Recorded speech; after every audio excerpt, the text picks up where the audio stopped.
Hello दोस्तों, कैसे हैं आप सब। Welcome back to my channel. तो आज के वीडियो में मैं आपसे शेयर करने वाली हूँ मनी प्लांट की जो ग्रोथ है उसे कैसे अच्छा करें, और जो घर की डस्टिंग है उससे रिलेटेड, और साथ में परफेक्ट इडली का बैटर कैसे बनाएं। तो 3-4 टॉपिक हैं, तो वीडियो में लास्ट तक बने रहिएगा। और अगर आपको वीडियो हेल्पफुल लगता है, अच्छा लगता है, तो वीडियो को लाइक ज़रूर कर दीजिएगा, और चैनल को सब्सक्राइब नहीं किए होंगे तो ज़रूर कर लीजिएगा। तो चलिए स्टार्ट करते हैं। तो यहाँ पे मैंने सुबह का खाना बना लिया था, और उसके बाद मैं कर रही हूँ किचन क्लीनिंग। और अभी ना बाबू सो रहा है, तो इसीलिए जल्दी से फटाफट हम काम कर लेते हैं। जब बाबू सोता है तो जो मैं सोचती हूँ जितने काम निपट जाएं उतने ही सही है, क्योंकि जब वो जगता रहता है तो फिर जो काम की जो स्पीड है वो भी स्लो हो जाती है, और फिर जब बच्चे जगते हैं तो उतना अच्छे से काम नहीं हो पाता, क्योंकि आगे पीछे डोलते रहते हैं। तो यहाँ पे मैंने जो बर्तन वाली टोकरी है पहले उसको खाली किया है, वहाँ पे जगह बनाई है। अब मैं धुलूँगी सारे बर्तन। तो यहाँ पे ना भले 2 BHK फ्लैट है, लेकिन किचन बहुत छोटा दिया हुआ है। और ये जो आप देख रहे हैं जो बाहर का व्यू मेरे बहुत अच्छा आता है। और मैंने ये मनी प्लांट पिछले महीने मतलब फरवरी में लगाया था, और इसकी जो ग्रोथ है ना वो काफ़ी अच्छी है। यहाँ पे जो 4-5 पत्ते भी आपको दिख रहे हैं वो अभी के हैं, और इसकी जो जड़ें हैं वो बहुत अच्छी मतलब हेल्दी हैं। और मैंने पहले एक ही बॉटल में 2 स्टेम्स लगाई थी, उनकी ग्रोथ बहुत अच्छी थी और जड़ें बहुत हो गई थी। तो फिर मैंने एक स्टेम को दूसरे जार में मतलब कर दिया है, दूसरे बॉटल में कर दिया है। और आप देख ही सकते हैं कि जो इसकी जड़ें हैं वो कितनी हेल्दी है। आई होप जो कैमरा है वो अच्छे से दिखा पा रहा होगा, और मैं आपको दिखा रही हूँ। यहाँ पे इसकी जो पत्तियाँ हैं वो ये सब अभी की निकली हुई हैं, और मतलब ऐसा नहीं है कि स्लोली ग्रोथ हो रही है, ग्रोथ अच्छी हो रही है। तो मतलब जो मनी प्लांट है, अगर आप भी लगाना चाहते हैं तो इसको आप ग्लास के जार में लगाइएगा। मतलब जो भी ग्लास का बॉटल है आपके पास, बाउल है, कुछ भी है, लेकिन वो मतलब ग्लास का बॉटल होना चाहिए, प्लास्टिक में नहीं लगता है। और जो इसका पानी है ना वो आप हफ्ते में 10 दिन में चेंज करते रहिए। और इसकी जो स्टेम है उसको, अगर आपको ऐसा समझ में आ रहा है कि गंदा है, तो बॉटल भी क्लीन कर दीजिए, उसकी स्टेम को भी ऐसे हल्के हाथों से थोड़ा थोड़ा क्लीन कर दीजिए। तो मैं इसका पानी मतलब हर 10 दिन में चेंज कर देती थी। अब जड़ें बहुत बड़ी बड़ी हो गई हैं, और इसका जो पानी है ना वो भी कम हो जाता है। तो मैं इसमें थोड़ा थोड़ा पानी डेली डालती रहती हूँ। और इसमें ना आप नॉर्मल पानी डालिए, नल का, RO का पानी मत डालिए। यहाँ पे मैं दिखा रही हूँ कि ये बाबू के अन्नप्राशन में उसके पीने के लिए छोटी सी ग्लास मिली है, और इसी तरह की इसकी कटोरी भी है। तो आजकल बाबू इसी में पानी पीता है। और तो ये था मनी प्लांट का पौधा जिसे मैंने किचन में लगाया, उसकी ग्रोथ बहुत अच्छी थी। तो मुझे लगा आप लोगों के साथ भी मुझे शेयर करना चाहिए। और आप लोगों से बातें करते करते यहाँ पे जो मेरे बर्तन हैं वो भी साफ़ हो गए हैं। तो एक बार मैं किचन क्लीन कर देती हूँ, उसके बाद इतना गंदा नहीं होता है, क्योंकि जो बर्तन है मोस्टली वो सुबह ही निकलते हैं, क्योंकि सुबह लंच बनाना रहता है और फिर सब नाश्ता वाश्ता करते हैं। तो सुबह बर्तन ज़्यादा रहते हैं, तो एक बार धुल जाते हैं तो फिर इतने बर्तन नहीं होते हैं। तो यहाँ पे जो मेरे बर्तन हैं वो भी धुल गए हैं, और जो इधर उधर एक्स्ट्रा पानी है उसको भी हम यहाँ पे साफ़ करके बर्तनों को साइड में रख देंगे। और एक बार जो हमारी किचन है वो एकदम से क्लीन हो गई है, अब उसके बाद हम मतलब अगला काम करेंगे। तो यहाँ पे बॉटल भी गंदी हो रही थी, तो मैं सोची लगी हाथ इसको भी धुल दूँ। और एक हैंड वॉश मैं किचन में रखती हूँ, और एक हैंड वॉश तो मतलब वॉश बेसिन के पास बाथरूम में रहता ही है। तो यहाँ पे बर्तनों को करते हैं साइड, और अब हम चलते हैं दूसरे टॉपिक की तरफ।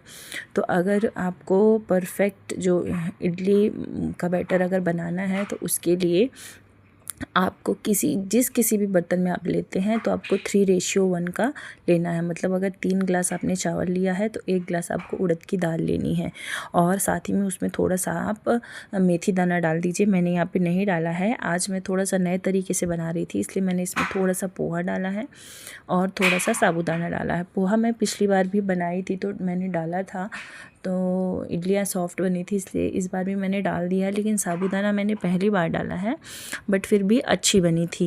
लेकिन अगर आप साबूदाना नहीं डालना चाहते हैं तो उसको स्किप कर दीजिए। उसके बाद मैंने इसका जब मैं पीसी तो मैं वीडियो लेना भूल गई, और फिर जब मैंने बनाया उसके बाद भी मुझे ध्यान नहीं आया। फिर मतलब लेकिन अच्छी बनी थी, मैं उसका मतलब रिव्यू कर सकती हूँ कि सॉफ्ट बनी थी इडलियाँ। और यहाँ पे किचन का काम निपटा के उधर झाड़ू वाड़ू लगा के अब मैं आई हूँ रूम में।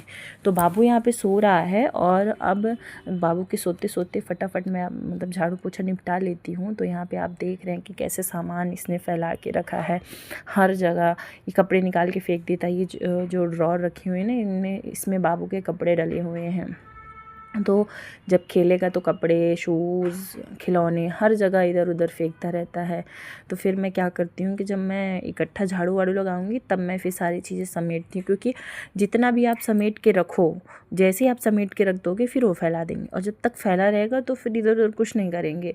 लेकिन वो अगर आपने समेट के एक जगह रख दिया है कुछ भी, तो फिर उनको ऐसा लगता है कि अब मैं फैलाऊँ। तो यहाँ पे उसकी बॉल और भी खिलौने इधर पड़े थे, तो वो मैं सारी चीज़ें समेट रही हूँ। और एक दिन अगर डस्टिंग ना करो तो इतनी धूल जम जाती है कि पूछो मत।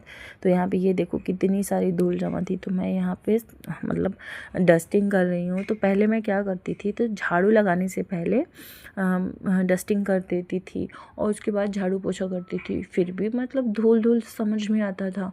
फिर मैंने क्या किया कि मतलब इस चीज़ को मैंने उल्टा कर दिया।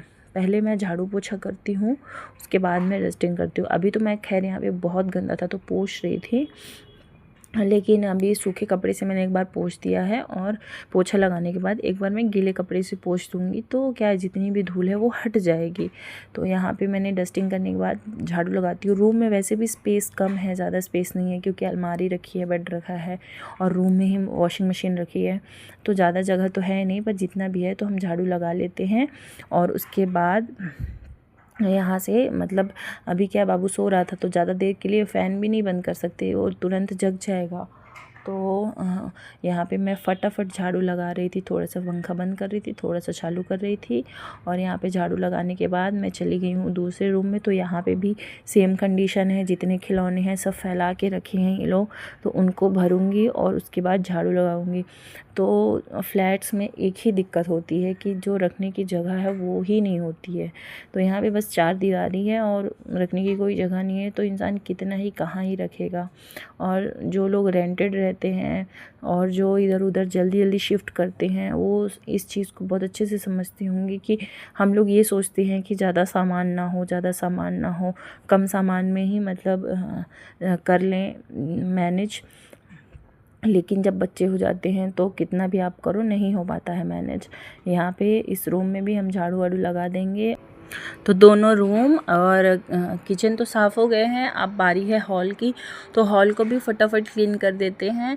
जो सबसे गंदा मतलब एरिया है वो है हॉल। तो मतलब रूम तो गंदा रहता ही है, रूम के बाद हॉल ही सबसे ज़्यादा गंदा रहता है, क्योंकि बच्चे वहीं दिन भर बैठ के टीवी देखते हैं, खाना खाते हैं। तो यहाँ पे मैंने बेड को भी बना दिया है, और जो इधर उधर सामान है जैसे ग्लास है, कपड़े हैं, उनको उनकी जगह पे रख रही हूँ। और उसके बाद यहाँ झाड़ू लगा दूँगी, और जो सबसे लास्ट वाला काम है वो है पोछा लगाना। तो अभी वो सो रहा है ना, तो इसीलिए जल्दी जल्दी कर रही हूँ कि कहीं वो जग ना जाए और मेरा झाड़ू लग जाए। तो यहाँ पे मैंने झाड़ू लगा दिया था, ये मैंने पोछा लगा दिया है, और रूम में भी मैंने पोछा लगा दिया। सबसे पहले रूम में ही लगाया है। तो दोनों, एक रूम और किचन तो हो गया है साफ़ फटाफट। अब चलते हैं इस वाले रूम में भी, मतलब मंदिर वाले रूम में भी लगा देते हैं पोछा, क्योंकि भले हम लोग मतलब रहते नहीं हैं लेकिन यूज़ तो होता है, बच्चे आते जाते रहते हैं, फ्रिज है तो आना जाना लगा रहता है, तो गंदा हो जाता है। तो अब मतलब रूम और किचन तो क्लीन हो गए हैं। अब फटाफट बालकनी को पोछा लगा देंगे, उसके बाद लगाएंगे हॉल में। तो कभी मैं हॉल से लगाते हुए जाती हूँ रूम साइड, कभी रूम साइड से लगाते हुए हॉल की तरफ आती हूँ। तो ये चीज़ मतलब फ़िक्स नहीं रहती है, जब मुझे जैसे सही लगता है वैसे मैं कर देती हूँ। और अब झाड़ू पोछा करने के बाद अब मैं यहाँ पे करूँगी डस्टिंग। तो डस्टिंग के लिए मतलब जो मेन कुछ हिस्से, जैसे बेड का हिस्सा हो गया, यहाँ पे मैंने म्यूज़िक सिस्टम रखा हुआ है, ये हो गया। तो कल मैंने नहीं किया था, और 2 दिन में ही इसमें इतनी भयंकर धूल जम गई थी, ऐसा लग रहा था कितने हफ्तों से मैंने इसमें कपड़ा नहीं मारा है। तो डायरेक्टली अगर आप धूल के ऊपर गीला कपड़ा मारेंगे तो वो जम जाता है, फिर धीरे धीरे ना चीज़ें गंदी दिखने लगती हैं। तो कभी भी आप जब डस्टिंग करते हैं तो इस बात का ध्यान ध्यान रखिए कि पहले उसको सूखे कपड़े से जितनी भी धूल है वो हटा दीजिए, उसके बाद हल्का गीला कपड़ा मारिए, तो आपकी चीज़ें मतलब गंदी नहीं होंगी और काफ़ी लंबे समय तक वो अच्छी बनी रहेंगी। तो सबसे पहले मैंने पूरा जो ये म्यूज़िक सिस्टम है उसको पूरा मैंने सूखे कपड़े से उसका धूल हटाया है। उसके बाद मैं इसमें हल्का गीला कपड़े से एक बार पोंछ दूँगी, और अभी झाड़ू पोछा लग गया है ना, तो इतना जो धूल है वो नहीं जमेगा। साथ ही साथ यहाँ पे मैंने टीवी को भी साफ़ कर दिया है। तो ये जो छोटी छोटी चीज़ें हैं ना, ये घर में मतलब यही काम रहता है, और लोगों को ऐसा लगता है कि 2 लोग तो रहते हैं, काम ही कितना होगा, लेकिन मतलब आप अगर काम करने चले जाओ ना तो काम की कमी नहीं होगी, और काम करते करते दिन भी बीत जाएगा, पता ही नहीं चलेगा। तो ये जो सारी छोटी छोटी चीज़ें हैं ना, इनमें बहुत धूल जम जाती है। एक दिन अगर आप डस्टिंग नहीं करोगे तो दूसरे दिन ऐसा लगेगा कि कितने हफ्तों से ये सारी चीज़ें ऐसे पड़ी हुई हैं और किसी ने इसमें मतलब कपड़ा तक नहीं मारा है। तो यहाँ पे मैंने इसको भी, चेयर को भी अच्छे से पोंछ दिया है, और बीच में मैंने कुछ भी शूट नहीं किया था। अभी ये शाम का टाइम है, मैंने बाबू को नहलाया है, खाना खिलाया है, और मतलब बर्तन वर्तन साफ़ किए हैं। उसके बाद बाबू यहाँ पे खेल रहा था। फिर अपने लिए बनाई हूँ चाय, और थोड़े से कपड़े बचे थे उसको फ़ोल्ड करेंगे, और उसके बाद ये जो व्लॉग है वो ऑलमोस्ट अब ख़त्म होने वाला है। तो अगर आपको वीडियो अच्छा लगा होगा, पसंद आया होगा, हेल्पफुल लगा होगा, तो वीडियो को लाइक कर देना, शेयर कर देना, और सब्सक्राइब नहीं किए होंगे तो ज़रूर कर देना। मिलती हूँ आपसे नेक्स्ट वीडियो में।